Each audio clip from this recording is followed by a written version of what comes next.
Hezbollah এবং ইসরায়েলের মাঝে উত্তেজনা চরম পর্যায়ে চলছে। ইসরায়েলে ২০০ রকেট বোমা নিক্ষেপ করেছে হিজবুল্লাহ। ক্ষমতাধর ইসরায়েল কেন হিজবুল্লাহকে নিয়ে ভয়ে থাকে? হিজবুল্লাহ আসলে কতটা শক্তিশালী? এরকম নানা প্রশ্ন অনেকের মনে ঘুরপাক খায়। আজকের আয়োজনে আমরা আলোচনা করব হিজবুল্লাহর সামরিক সক্ষমতা কতটা শক্তিশালী তা নিয়ে।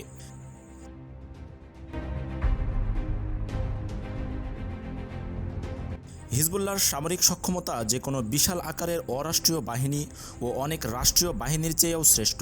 হিজবুল্লাহর সামরিক শক্তির মূল ভিত্তি মূলত স্থল বাহিনী, যোদ্ধা ও রিজার্ভ বাহিনী সহ হিজবুল্লাহর মোট সৈন্য সংখ্যা ১,০০,০০০-এরও বেশি। হিজবুল্লাহ বাহিনীর শক্তির মূল ভিত্তি রাদওয়ান ফোর্স। এই অভিজাত ইউনিটের জনবল ২,০০০ থেকে ৩,০০০। রাদওয়ান ফোর্সের সেনাদের স্নাইপিং অভিযান, প্রতিকূল পরিবেশে যুদ্ধ এবং শত্রু শিবিরে ঢুকে অভিযান পরিচালনার অভিজ্ঞতা রয়েছে। হিজবুল্লাহর শক্তিশালী স্থলবাহিনী মূলত মিসাইল, রকেট ও সাজোয়াজানের উপর ভিত্তি করে গড়ে উঠেছে। ২০০৬ সালের তুলনায় ২০২৪ সালে এসে সংখ্যা, পাল্লা, নির্ভুলতার দিক থেকে হিজবুল্লাহ রকেট ব্যবস্থার বৈপ্লবিক পরিবর্তন এনেছে। ২০০৬ সালে ৩৪ দিনের যুদ্ধে হিজবুল্লাহ ৪,০০০টি রকেট ছুড়েছিল। এখন হিজবুল্লাহর অস্ত্রভাণ্ডারে ১,৫০,০০০-এর বেশি রকেট ও মিসাইল রয়েছে। এসব রকেট ও মিসাইল কাছের ও দূরের লক্ষ্যবস্তুতে হামলা করার সক্ষমতা রাখে।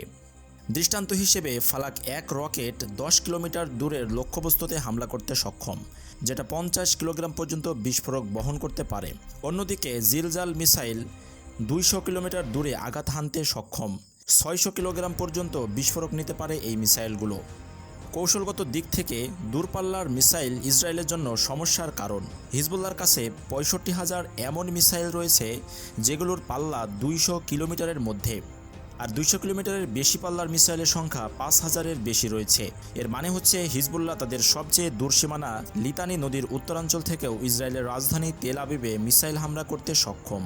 মিসাইল ও রকেটের পাশাপাশি হিজবুল্লাহর স্থলবাহিনীর শক্তিশালী ট্যাঙ্ক ও সাজোয়া যানবিরোধী ইউনিট রয়েছে। হিজবুল্লাহর কাছে এখন ১৯ ধরনের বেশি ট্যাঙ্ক বিধ্বংসী ক্ষেপণাস্ত্র ও রকেট সিস্টেম রয়েছে।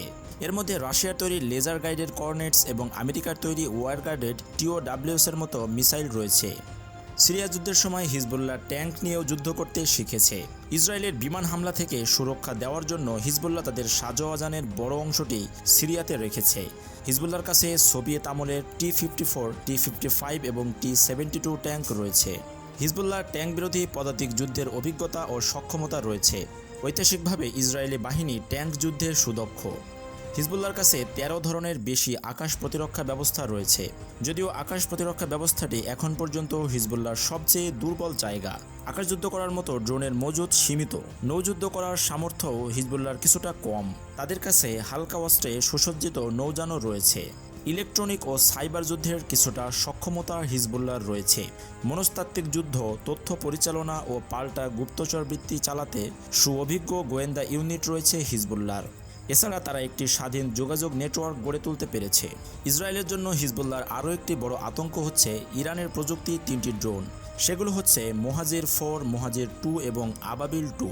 এছাড়াও যুক্তরাষ্ট্রের ইয়াসির ড্রোন রয়েছে হিজবুল্লাহর। এছাড়াও হিজবুল্লাহর উল্লেখযোগ্য আরও অনেক অস্ত্র রয়েছে।